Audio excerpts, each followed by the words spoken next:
ব্যাপক হারে কিছু বলবো না, আমি দুই একটা কথা বলতে চাই। আপনি কি জানেন আমাদের দেশের চুরির অবস্থাটা কি, লুটপাটের অবস্থাটা কি?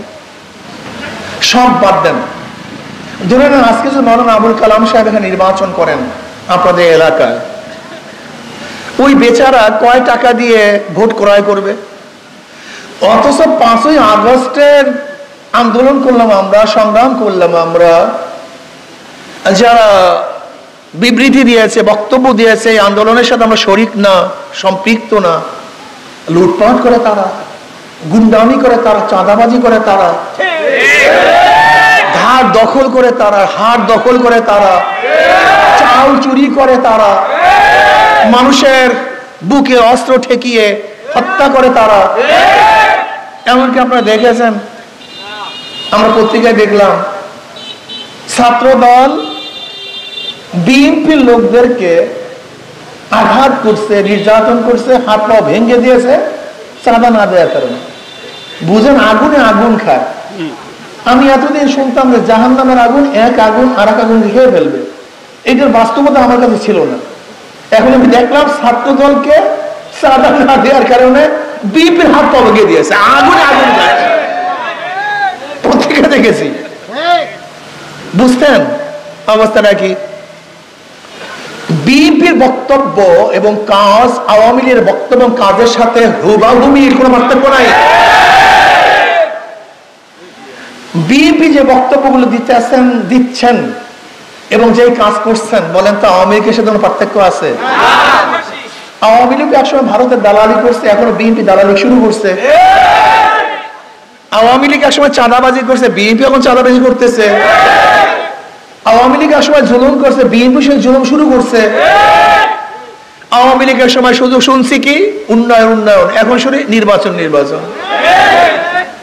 অথচ অন্তর্বর্তীকালীন সরকার এসেছিলেন 3টা কাজ নিয়ে: সংস্কার, এরপরে বিচার, এরপরে নির্বাচন। সুন্দর একটা নির্বাচন উপহার তারা দিবেন, গ্রহণযোগ্য নির্বাচন উপহার দিবেন। কিন্তু সংস্কার ব্যতীত যদি নির্বাচন দেয়, আপনারা বুকে হাত দিয়ে বলেন প্রশাসনের এখন যে অবস্থা, এই অবস্থা যদি নির্বাচন দেয় তাহলে গ্রহণযোগ্য নির্বাচন হবে? মানুষ কি তার ভোট অধিকার প্রয়োগ করতে পারবে? সেন্টার আবারও দখল হবে, আবারও বাক্স চুরি হবে, আবারও মারামারি খুনি খুনে হবে, প্রশ্নবিদ্ধ নির্বাচন হবে। যদি প্রশ্নবিদ্ধ নির্বাচনই হয় তাহলে আমরা রক্ত দিলাম কেন? জীবনের মায়া ত্যাগ করে রাস্তায় ছিলাম কেন? বিশ্বাস করবেন না, আমি চ্যালেঞ্জ দিলাম, ইসলামী আন্দোলন বাংলাদেশের যেই মাপের লিডাররা রাস্তায় ছিলেন জুলাই আগস্ট বিপ্লবে, বাংলাদেশের অন্য কোন দলের লিডারদেরকে রাস্তায় দেখবেন না। আমাকে দেখান তো বিএনপির একজন লিডারের ছবি দেখান তো, একজন, দুইজনের দরকার নেই, একজন। জামাতের একজন লিডারের ছবি দেখান তো, সামনের কাতারে জামাতের একজন লিডারের ছবি দেখাতে পারবেন না। ইসলামী আন্দোলন বাংলাদেশের সর্বোচ্চ লিডাররা মাঠে ছিলেন। কাজে জুলাই বিপ্লব এ তো আমাদের অর্জন, এই জনগণের অর্জন, ছাত্রদের অর্জন, মাজলুম জনতার অর্জন, সাধারণ জনগণের অর্জন। এটা কোনো দলের অর্জন না, কোন ব্যক্তির অর্জন না। মানুষ শান্তি চায়, মুক্তি চায়, মানুষ শান্তিতে বসবাস করতে চায়। কাজে আমি অনুরোধ করবো সবাই, আর জালেমদেরকে ভোট দিয়েন না, চাঁদাবাজদেরকে আর ভোট দিয়েন না। যদি আমিও চাঁদাবাজ হই আমাকে প্রত্যাখ্যান করুন, যদি আমিও জালেম হই আমাকে প্রত্যাখ্যান করুন। এরকম আপনারা ঐক্যবদ্ধ হন, জনগণ ঐক্যবদ্ধ হন। যেরকম জনগণ ঐক্যবদ্ধ হওয়ার কারণে ফ্যাসিস্ট সরকারকে তাড়াতে আমরা সক্ষম হয়েছিলাম, ঠিক যদি জনগণ ঐক্য হন তাহলে বাংলাদেশ থেকে চিরতরে চাঁদাবাজদেরকেও সরাতে আমরা সক্ষম হব ইনশাআল্লাহ। বাংলাদেশের মাসনাদে দ্বিতীয় আর কোনো চাঁদাবাজ ক্ষমতা আসতে পারবে না। বাংলাদেশের মাসনাদে কোনো দুর্নীতিবাজ দ্বিতীয়বার ক্ষমতা আসতে পারবে না। বাংলাদেশের মাসনাদে কোনো জালেম, ডাকাত, লম্পট এবং গুন্ডাদেরকে আর ক্ষমতায় বসানো হবে না ইনশাআল্লাহ। আপনারা ঐক্য হন, জনগণ ঐক্য হন।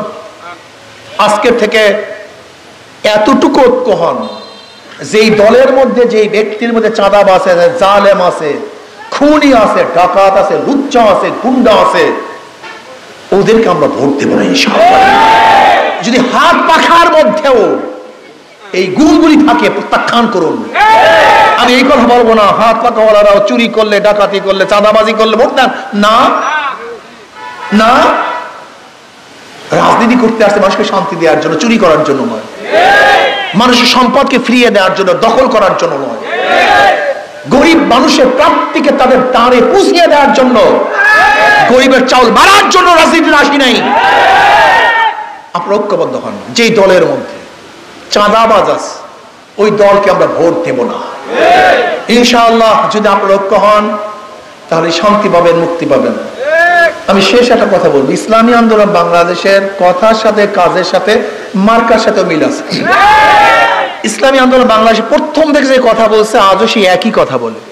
ইসলামী আন্দোলন বাংলাদেশ প্রথম যেটাকে সাদা বলছে আজকেও সেটাকে সাদা বলে, প্রথম যেটাকে কালো বলছে আজকেও সেটাকে, হ্যাঁ, ইসলামী আন্দোলন বাংলাদেশ গত বছর যেটাকে হালাল বলছে আজকে হালাল বলে, যেটা গত বছর হারাম বলছে আজকে সেটাকে। এরকম না যে এক জায়গায় যাওয়ার পরে ঘুরে যায় না। ইসলামী আন্দোলন প্রথম থেকে আজ পর্যন্ত একই কথার উপরে আছে। ইসলামী আন্দোলনের মার্কা হাত পাখা, কাউর মার্কা নৌকা, কাউর মার্কা ধানের শীষ, কাউর মার্কা নাঙ্গল। নাঙ্গল গরিবদের প্রতীক। নাঙ্গল কারা বহন করে? গরিবরা। কিন্তু তারা গরিবদের উপকারে আসে না, ধোকাবাজি মার্কা। নৌকা চালায় কারা? গরিবরা না ধনীরা? যারা নির্বাচন করে তারা নৌকা চালাতে পারে না, আর গরিবদের উপকারেও আসে না। ধান কাটে কারা? গরিবরা। কিন্তু মার্কা নেছে গরিবদের, কিন্তু যারা নির্বাচন করে তারা ধান কাটতে পারে না। কাঁচতে কাঁদের মার্কা? গরিবদের। কাঁচি দিয়ে কাজ করে কারা? অথচ যারা মার্কায় নির্বাচন করে তারা নিজেরা ধান কাটতে, কাঁচতে চালাতে। গরুর গাড়ি গরিবদের মার্কা, অথচ যারা গরুর গাড়ি মানিয়ে নির্বাচন করে তারা গরুর গাড়ি চালাতে পারে না। কথাটা বুঝতে পারছি? কথার সাথে মার্কার সাথে মিল নেই। কিন্তু হাত পাখা এমন একটা মার্কা যে নির্বাচন করে সেও চালাতে পারে, যারা করে তারাও চালাতে পারে। হাত পাখা শান্তির প্রতীক। ইসলামী আন্দোলন, ইসলাম অর্থ শান্তি, মার্কার মধ্যেও শান্তি, ক্ষমতা আসলেও শান্তি। কথা ঠিক না?